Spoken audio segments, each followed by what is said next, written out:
গত কয়েকদিন ধরে বলিউড অভিনেত্রী মৌনি রায়কে ঘিরে সামাজিক মাধ্যমে চলছে তুমুল আলোচনার কেন্দ্রে রয়েছে তার চেহারার পরিবর্তন, যা অনেকে দাবি প্লাস্টিক সার্জারির ফল। তবে এসব গুঞ্জনের মাঝেই অবশেষে মুখ খুললেন এই জনপ্রিয় অভিনেত্রী।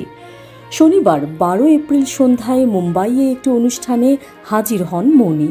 সেখানে সংবাদ মাধ্যমের মুখোমুখি হয়ে প্লাস্টিক সার্জারি সম্পর্কে প্রশ্নের জবাবে মৌনি বলেন, এই ধরনের জল্পনা কল্পনা থাকবেই, তবে আমি এসব নিয়ে মোটেই উদ্বিগ্ন নই।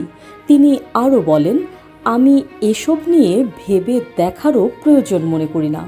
কেউ যদি পর্দার আড়াল থেকে বসে ট্রোল করে এবং সেটাকে নিজের জন্য মজার মনে করে, তাহলে করুক, এতে আমার কিছু আসে যায় না। সম্প্রতি মুক্তি পাওয়া মৌনি অভিনীত আসন্ন ছবি ভূতনির ট্রেলারকে ঘিরেই শুরু হয় এই বিতর্ক। অনেকেই বলছেন ট্রেলারে তাকে দেখে আগের থেকে একেবারেই আলাদা মনে হয়েছে। কেউ কেউ দাবি করেন তিনি ঠোঁট ও কপালে অস্ত্রোপচার করিয়েছেন। এমনকি কারো মতে সার্জারির ফলাফল ততটা ভালো হয়নি বলেই মৌনি বিষয়টি নিয়ে প্রকাশ্যে কিছু বলছে না। তবে বলিউডে তারকাদের প্লাস্টিক সার্জারি নতুন কোনো বিষয় নয়।